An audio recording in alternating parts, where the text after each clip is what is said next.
All right, so let's get going. Today, our fireside chat, we're very excited to have Ben with us. Ben is the founder and CEO of XM Studios. I'll give a bit more background later on. And we have XM Studios. XM Studios is an award winning producer of handcrafted, hand painted luxury art collectibles. Now, some of you will know this very well. Maybe you have bought something from Ben before. Some of you may not, appreciate what exactly is a luxury art collectible, and we're here to show you some beautiful pictures of them. Currently, the franchise that XM works very closely with includes Disney's Marvel, Star Wars, DC Comics, Hasbro, Century Fox, Godzilla, Ultraman, Sanrio, and more. So clearly, sort of top of the line clients and franchises that they work with. XM has won many awards. Most of them obviously artistic. So if you see some of the statue of the years, Captain America was your first one. Yes. Magneto, Ghost Rider, Cable. I don't even think we have time to show all of these very beautiful studios. A bit about Ben.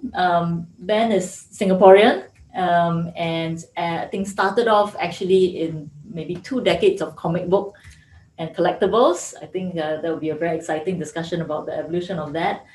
And obviously founding what is Asia's most prominent statue collectibles company, XM. And really, he saw a gap in the market, and I think a combination of the right advice around licensing, the right timing right now with the way studios are looking at Marvel and developing product for that.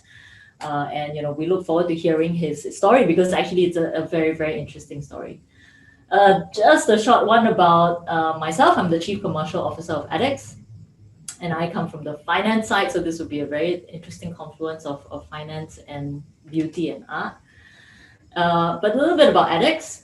edX is a platform, private markets platform. We built that really to bridge the gap between investors into private markets, and these could include shares in unicorns, hedge funds, real estate funds, and PE funds. We have both a web platform as well as a mobile app, which I think Alex will show you the QR code in case you're interested in signing up. Signing up is of course free, and we do have a whole range of private market products that are very interesting. And we think that edX solves a lot of issues around private markets. If you think about it's difficult to get in, it's difficult to access good names.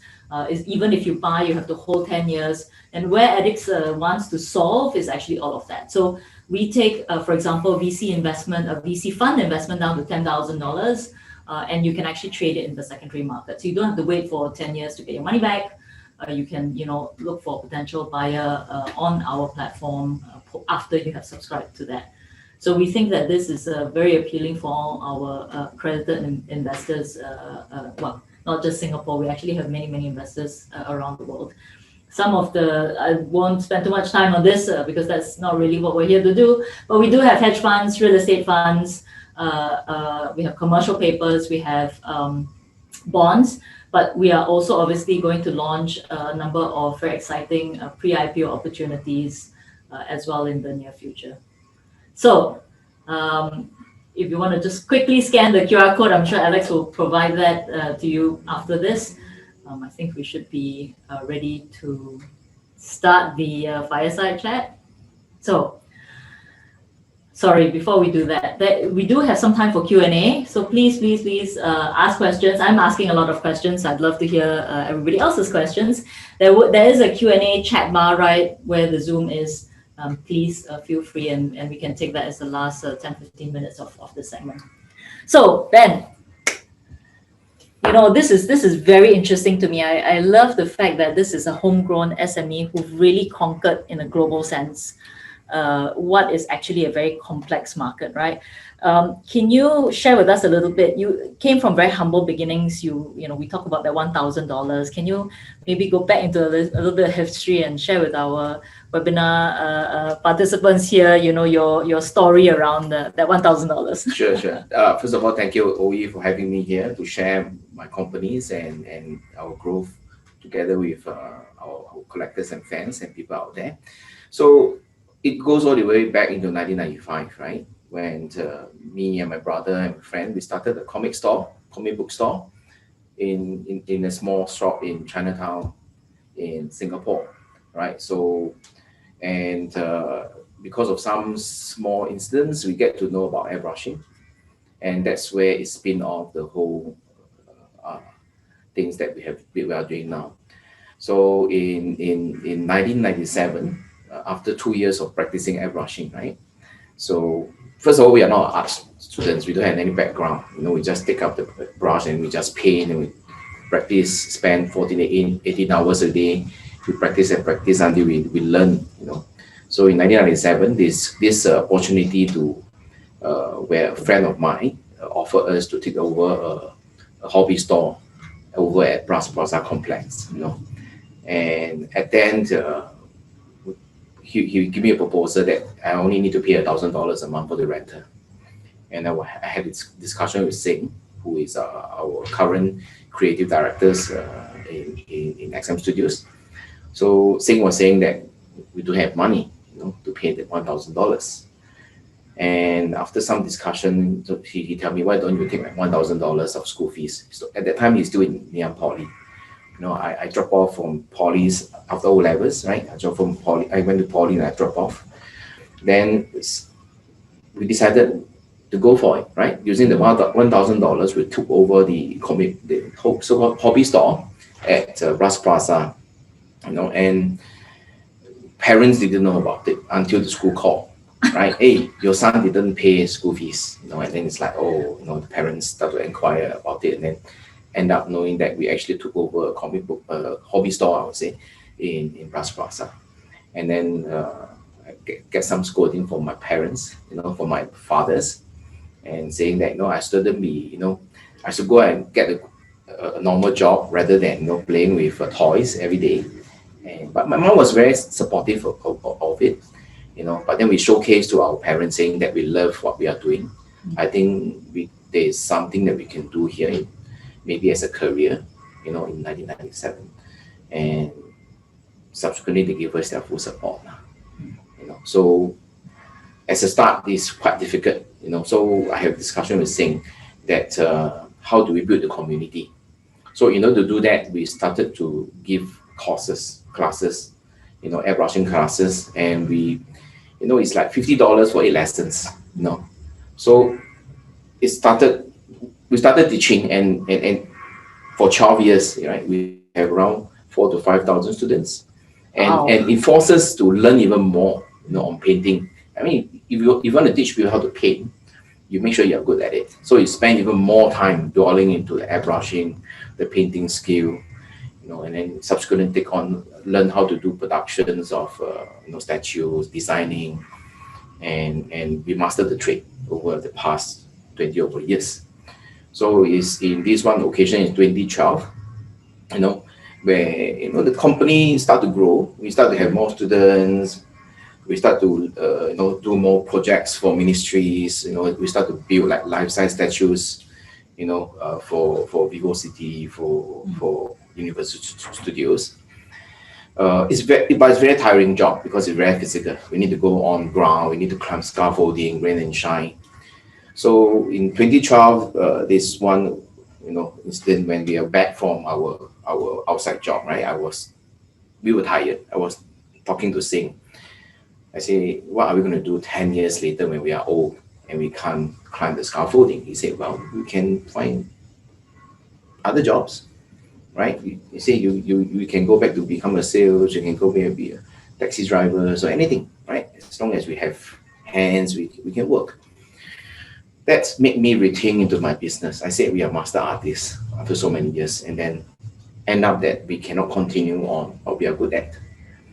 And then over the years, customers has been telling us, Ben, you paint fantastic statues.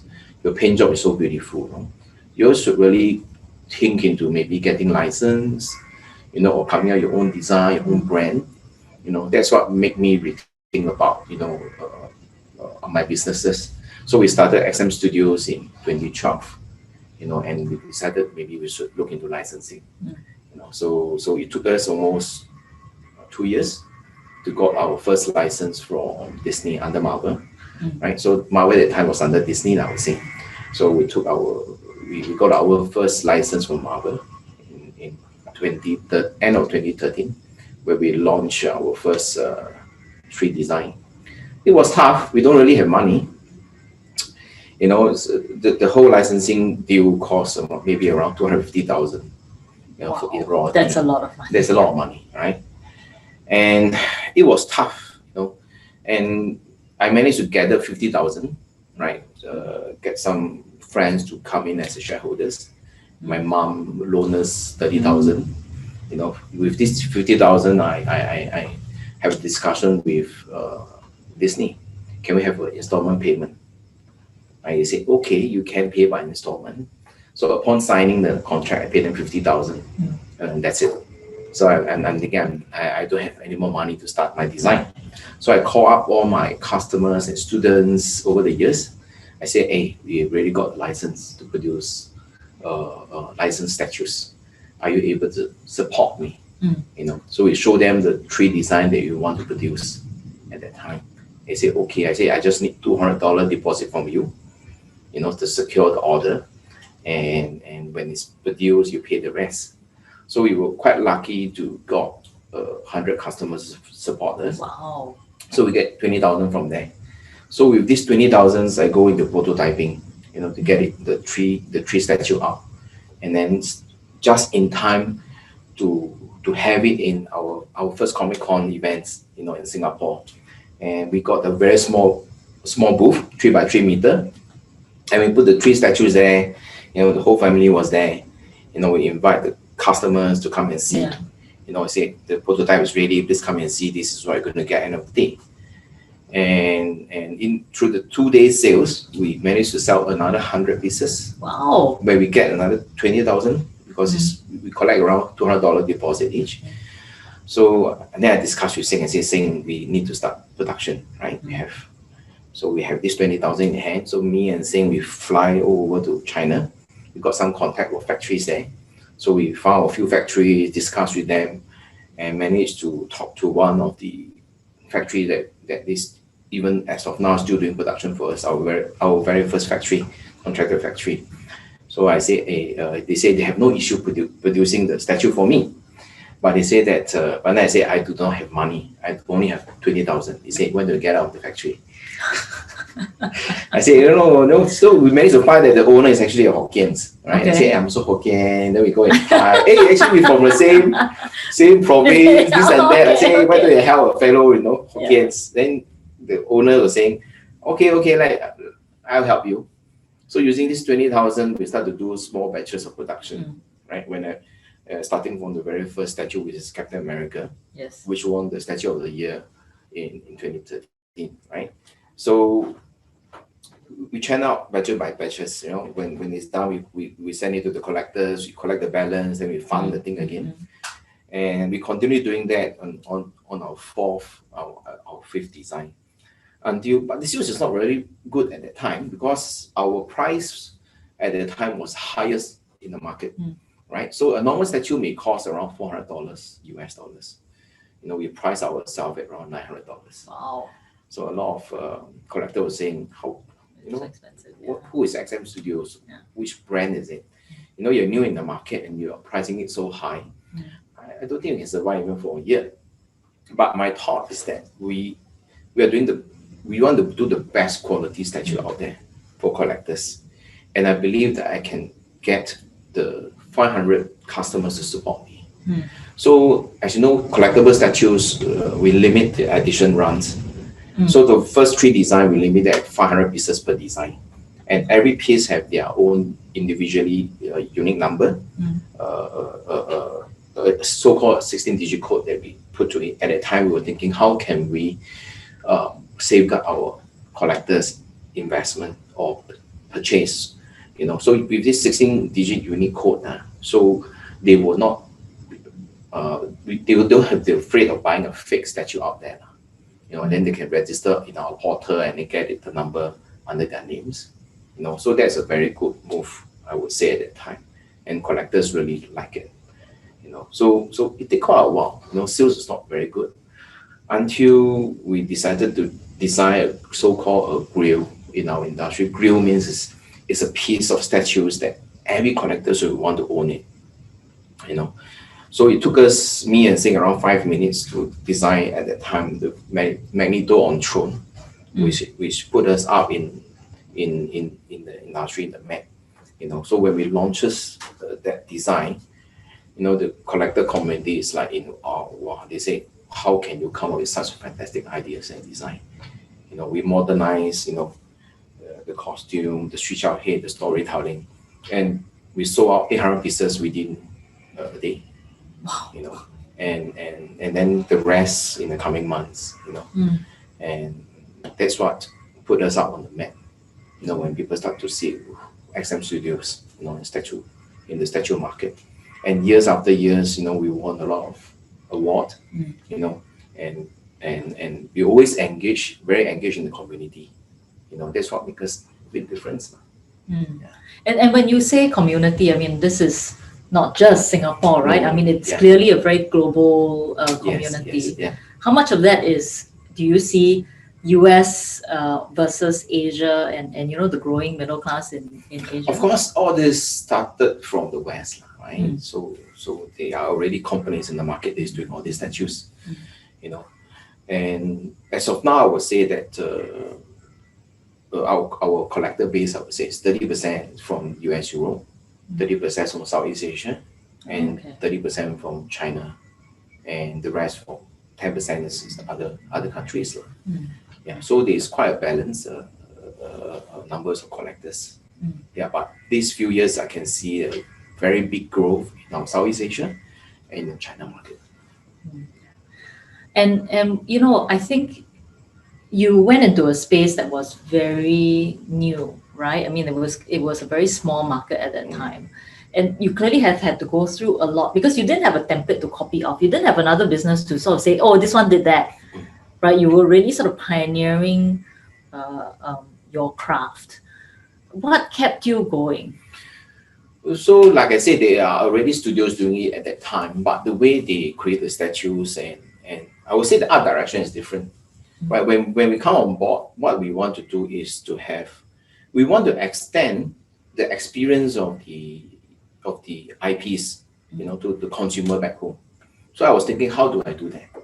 They shouldn't be just buying a statues and putting it at home, right? So we have started to have a lot of even starting from first design, we really have a lot of switch out of portrait, switch out parts, where collectors can change them. So whenever they are boring and tired of one single pose, after 3 months they can switch to another pose, and the interaction actually is very important. You know, the interaction between the collectors and the collectibles. That's what makes us different and what makes us out of the rest of the studios. You know, so of course, what made me keep going is always wanted to be the best, to produce the best collectibles for the industry. Yeah. And do you, I mean, you continue to build that relationship. So now it's not just Disney, right? It's actually a whole Yes. So range. in 2013 we have Marvel. Yeah. So 2015 we got our, you know, 2015-16 we have our Warner Brothers, and then we have Transformer. We started to go into the Hong Kong comics at that time, and by 2019, you know, we really have majority of license, right? We have Magic the Gathering, Dungeons and Dragons, you know. So as of this year, you know, all our license is always from the West, you know. So I was thinking we should concentrate a little bit on the Japanese side. So this year we signed with Sanyo, which is Hello Kitty and the Family. Yeah. We have the traditional Japanese Godzilla and the Ultraman. So now not even we don't not only have the West side, you know, so they also have the East side of the different licenses that we're having. Yeah. Okay. But then obviously with this license, also the market's a bit different, right? If you're taking on more Japanese license, the likelihood is that you have to distribute. Yeah, so we are allowed Japan, to distribute worldwide. So majority of our license now, we have worldwide license. Okay. You know, except for Marvel, which is Southeast Asia, you know, and then we have a distributor in Europe, Japan, and in Hong Kong. But going forward, we are looking into a global expansion for all licenses. Wow. Yeah. And how do you incorporate, you have such a, your fan base is such a rabid fan base, right? I mean, they really follow you and they buy many, many sort of products, right? How do you bring that feedback? Or let's say if they're not happy, like how do you take that feedback and execute that? Or how do you sift through and filter some of So these? usually why collectors say that XM is so different is because we are always in the community with, to engage with the collectors. We are always on our Facebook, on the collector forums, on different groups, collector groups, on even on forums, and we listen to the feedbacks and from all the collectors, and then myself and saying, and our staff, we reply to the collectors ourselves. We gather all the feedbacks they feel about the industry, they feel about our collectors, our collectibles, our statues, the quality that when they receive it, the experience, and then from there, we look into have a discussion internally and look for ways to make it better. We even have pieces that which we participate together with the community. We ask, what do you want? Maybe even if you do not know how to draw, if you can give me a stickman drawing, and I feel that your design is good, we can produce that into a statues. Oh, So there are a few designs on our pipeline that we have released previously through this type of engagement. right. And community love it. They feel that they are part of the, making of the collectibles. So, again, it's so reliant on so many sort of things, so many variables for your business to really be successful, right? What do you think would have been the top three in your mind that got you sort of here today?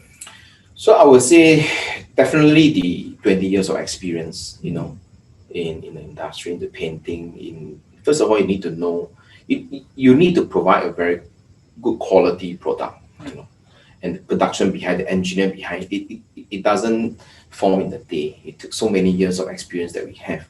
So I would say the creativity in XM is very important. Even for licensor, they take us as a creative studios. They will collab with us to design. There's one range that we have in XM, we call it the Batman Samurai. There's a collaboration between the Warner Brothers and us to create a Batman from nothing, based on Japanese theme version. And this Japanese, I would say, Batman Samurai is considered one of the very creative line in the industry. All the fans love it. So we are in our ways, in our process of creating the second and the third line with licensors. It's a creative. I would say creative. Second thing I would say is our process. On production. How do we maintain the quality, even when you produce it at 1,000 pieces at tip top? So our diffraction rate was about 0.5%. Every 1,000 pieces, we only have 5 pieces of diffractions. Let's bring it back to the QC facilities that we own ourselves in China. So usually normal studios, they may just do a 1 round QC from the factory. So when the statue is produced, completed, they will just QC and then they will ship it out. For us, we go to 3 to 4 rounds. We have our own QC guys stationed in the factories. So the factory QC will QC themselves. Our QC will also QC ourselves. And then when it's completed, it will ship to our facility in China, where we will individually open up every single pieces and we will check and QC again. We will touch up and make sure all the paint is okay. And before we ship it out, we double check again, then we pack and ship it out. Those coming into Singapore, our Singapore team will do a random check again. So we are very strict on this QC. We want to make sure that when collectors, they spend the money buying pieces for XM, when they receive it, is in tip-top condition. So the third thing I would say is we don't close ourselves up when we are thinking of design and creative. I usually tell, have discussion with Sing, right? And we will tell all our artists, you design first. You do not have to worry whether we can produce or not. You create and think of the most crazy design you can think of. Whether is it flying, is it floating, or is it what? You just create first. then we will think of ways to produce it. Wow. I think that's what makes our design always so different and unique. Because it's actually not just about the drawing and the creation, it's actually also the production. Yes, exactly. That, so if you tell your artists, please don't create anything you can fly, so basically you're blocking them off of any creative ideas that they can have, right? And through this process over the years, our design has always been different, as compared to other companies. How do you feel about the growth in the market, right? I mean, it's still a market that I think is just a little bit less familiar with. I mean, where do you see some of the catalysts, or what do you see in the next, let's say, 5 years for this market itself, and how are you positioned for the growth in the market? So in the 90s, right, when we were buying from the West, so basically you just need to wait for the studios to produce and then you buy from them. So when we started getting for us, we are like the first licensee in Southeast Asia to have a statue license.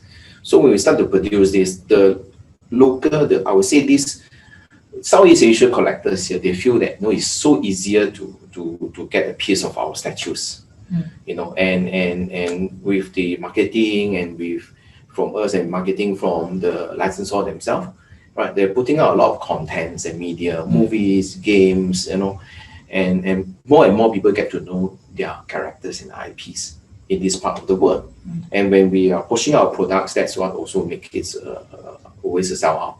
They get it easier to access, to buy a piece from us, I would say, rather than from the US. So over the years, I can see there is at least a 30% growth year by year in our segment, and with China upcoming, China is now very open to the IP content and so on.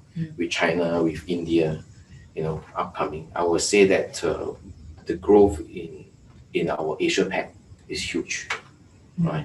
I will foresee the year by year growth is at least 30 to 40%. Wow. And clearly you're ahead of the game at the moment. Yeah, we are gearing ourselves up, getting ready for the challenges in front of us. Yeah.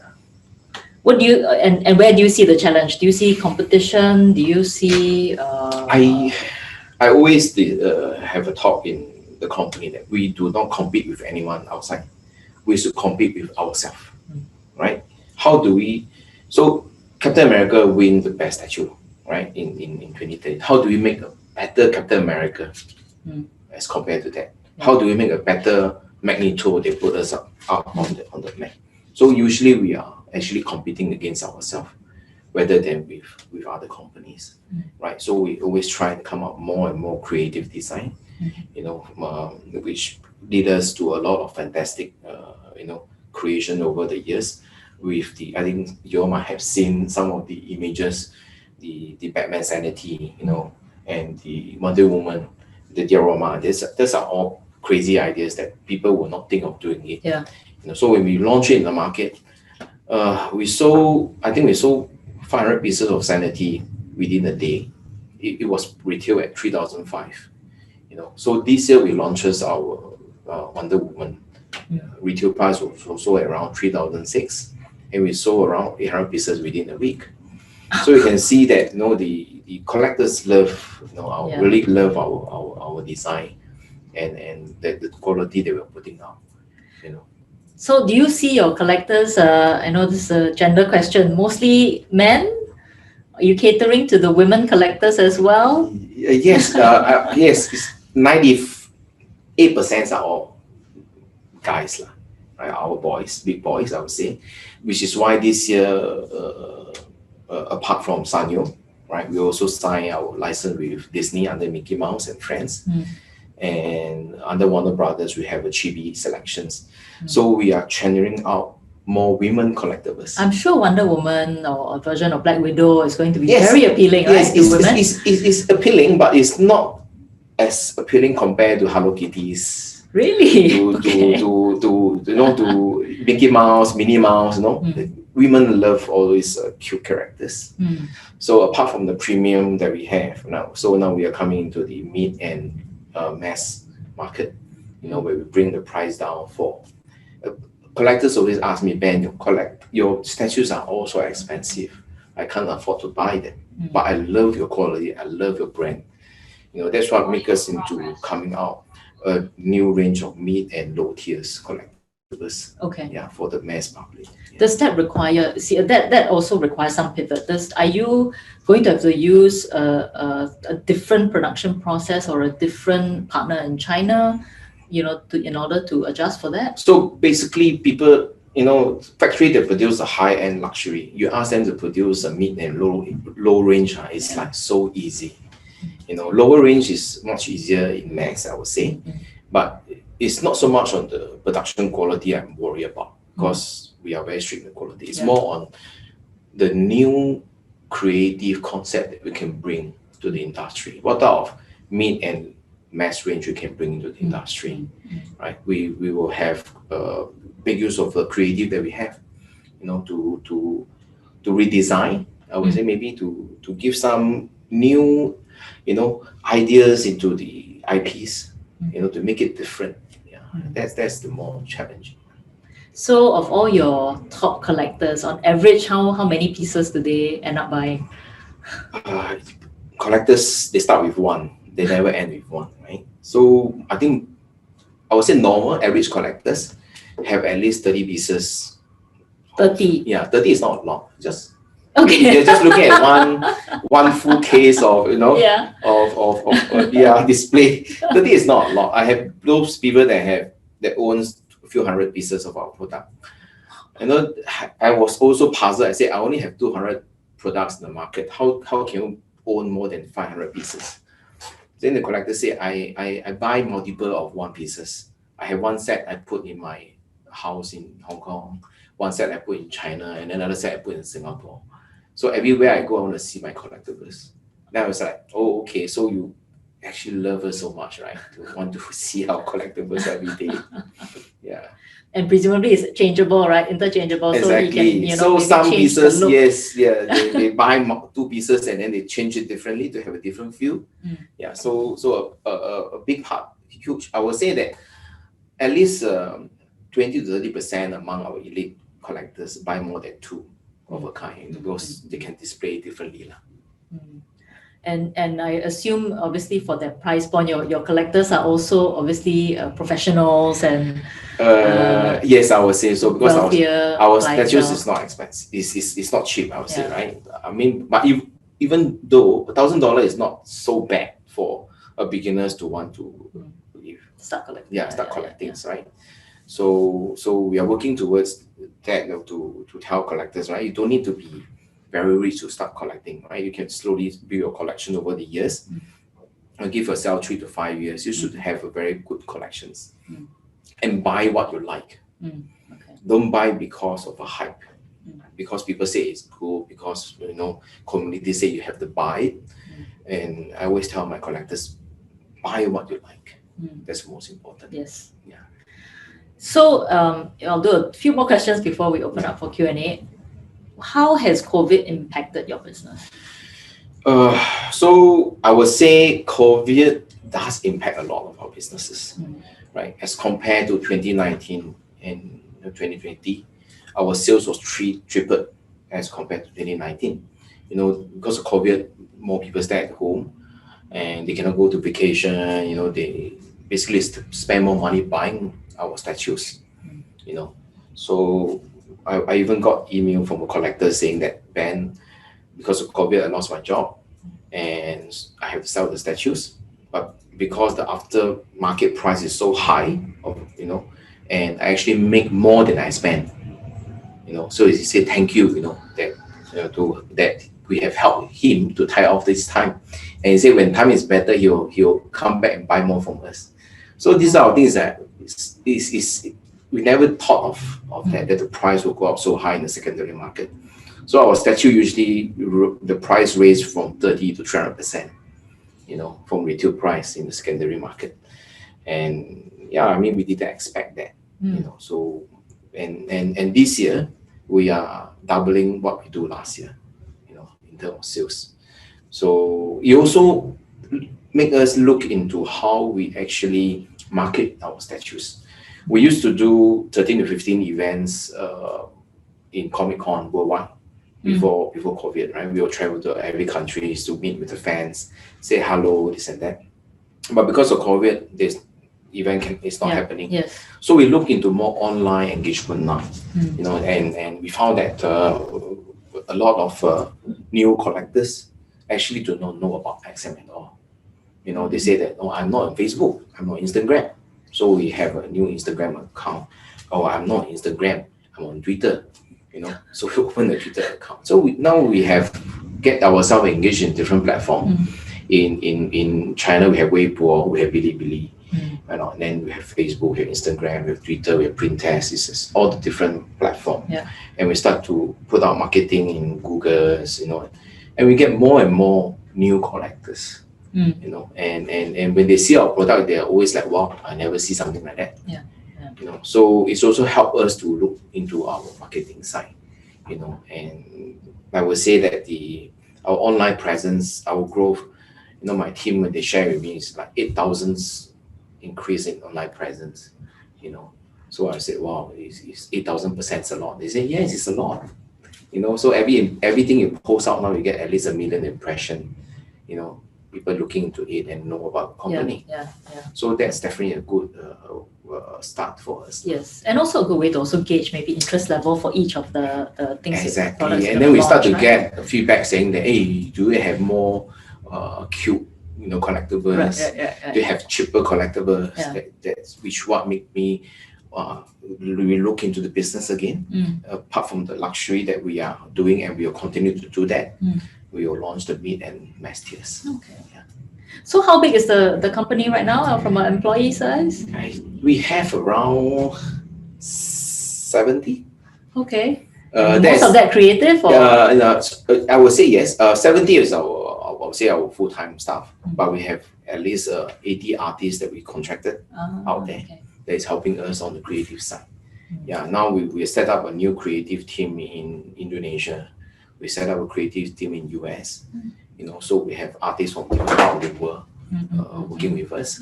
Most of it are comic book artists. They are designers. So we usually want to work with the best of the best. Right. Yeah, to come up with a good design. Yeah. So one last question. I think maybe if you could share with our audience today, what can they look forward to? What's your what's your next launch? What's going to be the hot statue, or what's next steps for XM here from a business point of view? Yes. So we always work very closely with the licensor, right? So they usually have a 2 to 3 years plan that they will share with us on the launches, on the movie they're going to do. So apart from what we want to do ourselves, the characters we want to do, we also work closely with the licensor to produce and come out characters that's in line with their launches, right? And we also check with the community what they want, right? So we're coming out a lot of collectibles, a lot of different. We get more IPs, more license, and then and every license IP's owner have different direction of how they want to launch their products. So I think we have at least looking into a new 100 design for the coming just for next year. For next year. And just for this year, we're already launching around 60 design. Right. 60 to 80 design. Right. So we are gearing up. Just we are expanding very fast, right? In our creative, in our business side, to get ready for the new licenses. Okay. Well, it sounds like you figured out the scalability piece, right? Because a lot of that is limited by the creative, and it feels like setting up. Yes. These hubs are very important. Yes, and then with the new investors coming in, you actually help us to grow globally. To get more license, to find more better partners, to collab with better studios. Down the way. So I think exciting times for all the collectors out there. We are not just coming out with luxury, collectibles. We're coming out with a lot of other new things, that I think we can target to a lot of new consumers. Right. Yeah. Great. Thank you, Ben. Now we're going to turn to all the Q&A. So if Alex can start pulling out there, but I hope everybody's got a lot of questions. Have always wanted to know what made Ben decided to go statue instead of posable figurines instead. Okay, so I look at the longevity of collections. Our statue is made of resin. I will call it polystone, right? And it will last for many years. You know, the piece that I have in my collections are from other companies. It was like 30 years ago, and it still look good. So when I look at my business when I started, and we have been doing, production and so on resins, and we master the trade. So at that time we didn't think twice into going into this, into making resins. Yeah. Okay, next question. How did you find your early customers? I suppose you had a bit of a crossover. And any new founders out there, how do you how do you find your first 10 customers? How do I find I always believe people will like arts. Whether you have 1 people that like it, you have 10, you have thousands, right? Whenever you create something, you bound to get someone there that will love it. It's just how you're going to reach out to them. Right now. So it's not that difficult to get customers, I would say, to love your products. First of all, you need to understand what they want, what they're looking for, and you just create it, right? You make it sound very easy. I know it is not. So, this is an interesting question. SM doing movie likeness statues, or is it a license? No, when I started, we were also given the option to choose whether we want to go into movie licensing or to go with comics. The reason why we choose comics is that comics has always been in the market. So how many years? So many years. Everyone start reading comics, and then licensed stores start to produce movie. So to me is that we need to find the source, the roots to collectibles, which is comics. And I've been reading comics my whole life. That's what when we started the company, discussion with Sing is that we should spend more time in the comics, on the comics characters than movies. So there again, we wouldn't say that we would not go into movie versions. We are definitely looking into it now with more licensors pushing us, right? So in the near future, we may be coming out a new series of movie-based collectibles. I suppose in some ways comics are also a bit more evergreen, right? Exactly, it's evergreen. So Captain America, like in the movies, you have to follow the actor's look. So whenever they change the new cast, you have to do a new look.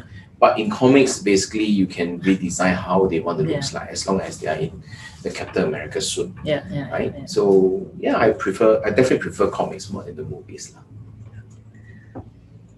How can a startup studio collaborate with XM?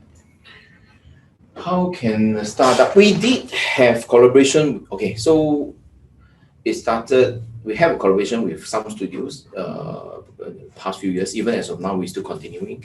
Is that a lot of studios, like a small startup like us, when we started, it's so difficult to get a license. So I have a talk with the licensor saying that we can babysit them, as a licensee ourselves. We know the difficulties in it, and licensor was very open to such ideas, which we subsequently started some collaboration with some studios in Philippines, the legendary Beast Studios. So they are working together with us on a 1/3 scale. 1/3 means 1/4 size of a human. 1/3 scale of a human. So the scale is 1/3, slightly bigger, and they make use of us at XM to on the licensing side to produce this range of statue together with them. So they do not have to worry about getting designer, getting sculptors. We can introduce them, getting factories, worry about sales channel. So basically we help them on it. So we are still continuing doing it with smaller studios, and we will continue to do that. Do you think there's a surge in the collection because of COVID? And do you think post-COVID this will normalize? It's a bit like the discussion around cars and other collectibles. I can tell you that statue collecting, once you start, you never stops. Right? And like I say, even when COVID stopped, because of the amount of content the licensors are putting out in the market, more and more people get to know the IP characters, which when our products is launched, people will love it because it can really remind them of the movie they watch, or the comics they have watched. Like I say, we are doing like it's an extension of the IP experience back home for the consumer product. Not only you watch the movie, when you buy the product or you buy the statue at home, it remind you of the comics or of the movie you watched before. It's an extension. So I would say that it will not stop. It will actually, like I say, the growth is, I expect the growth to be 30 to 40% year by year. Yeah. My wife broke my Weapon X head. Does XM provide replacement part? If you are a collector, you will have known that you can always reach out to XM, in terms of customer service. Please, you can always go to our Facebook and drop us a message there. I think our customer service will attend to you. I'm more interested to know how the wife broke the head. Okay. Yeah, actually, this is a question I was going to ask. I mean, scalability, we talk about the creative team, but at the production capacity, how would you? Okay, so we were only working with 3 factories last year. As of this year, we have expanded to 9 factories. All in China? Yeah, all in China. So we are also looking into setting up facilities outside of China. We are looking long term. What if COVID continues? What if if you have all your facility in China, in one country, what if the countries is affected by COVID again? So now we are looking into even outside of China. So far we do not have issues in the scalability. Yeah. Okay. Right. So yeah, there's a lot of factories in China that we can utilize right. There's a few hundred factories there. Okay. Who are your key competitors? Like I say, we don't take other studios as a competitors. Actually, I help a lot of brands out there, a lot of studios. When we were in the China factories, we meet with different owners there of different brands, and we share the issues of production and so on. Yeah. So I always offer them, to make use of my factories, our contracted factory, I would say, or to make use of things that we know. So we share the knowledge. So I don't take people as a competitors now. Actually, I feel that you should have more people doing the same thing. Then the trade will boom, right? So yeah. XM Studios are going to make 1/6 figurines in the future. Are you interested in this? We are already doing our 1/6 on our Warner Brothers DC range, right? Yeah. So it should be our number 30th over design. So please check out in our website on the 1/6. There should be something out there that you can buy. Well, everyone who's participating here should check out XM's website. Yeah. It is very interesting. Okay. Hi Ben, Oyi, thanks for the great talk. I was wondering if you can tell us more in detail of the following questions. What questions? You mentioned e-commerce online sales growing tremendously strong, but is it possible to let us know your current online offline sales distribution through rough percentage? You must be a distributor. Huh? so like I said, we have 30%, right? Your US, Europe, 30% Southeast Asia, and 30% in China. So basically now what we have is that every country we have an exclusive distributor. The exclusive distributor will help us to market our product in their country to the retail store, or to the collectors out there. Yeah, we work very closely with distributors. And but you obviously also take online. Yes, we have orders. Our online e-commerce. So shipping goes up a lot over the COVID, right? The shipping costs and shipping prices. So I would say that our online platform, basically, I would say only catered.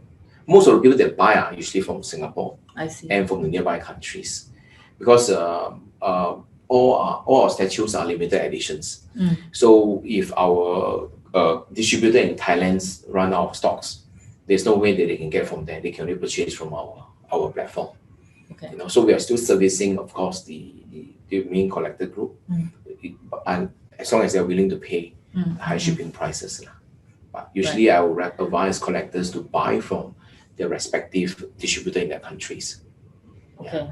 But do they get them pre-orders? So what happened is that when we start the pre-order, we'll send out all the details to all the distributor, right? And they will open the pre-order together with us. I see. Yeah. Okay. So basically the collectors and fans can buy directly from them or choose to buy from our website. Okay. So that's very good, right? Because you already sort of say, and then you can bulk ship them. And correct, all that. correct. And it's cheaper, I would say, in terms of shipping costs and so on. Of course. And they are within the country. They can provide a better customer service. Yeah. Can you tell us more about your process in scouting designer, creative professional? What are the terms that your team and designer usually mention in the negotiation process? We don't really have a negotiation process. So, okay, what do we look for in designer and creative? Singh is very strict in this part, creative. So he will usually look at the profile of the artist and see what he's good at. We don't use just one artist to make all collectibles. Some they are very good in robots, some they are very good in human, some they are very good in monster, right? Some very good in making female face, So we look at the profile of the artist, what should do more. Yeah. And then we will find some projects within our development, and then we will work together with the artists. Okay. Yeah, that's how it is now. Hi Ben, I'm proud of XM has done. Thank you as a Singapore brand. Moving forward, do you think being a Singapore company has a special advantage to the business proposed to being in China or USA, Europe? Okay, I think Singapore make their names, our names in the world as a very trustworthy country, right? I would say that people trust a company from Singapore a lot. I think being in this part of the world where we are open to the Western culture and so near to the East China side, so we can speak both English and Mandarin, and we are so near just to China. So for us to travel there and to do our businesses in this part of the world, I would say definitely we have the edge, and versus other company. And yes, I think Singapore brand is good. Singapore company is good. Yeah. All right, we have time for one last question. Will you be expanding licensing of different lines, especially to Australia? Thanks for the webinar between this so cool former studio. You mean if we were to extend our license to Australia? I think if we have worldwide license, we can sell to Australia. Do you have a distributor in Australia? We have a distributor in Australia. Okay. I think you should be able to find it out in our website. We have it listed there. Yeah.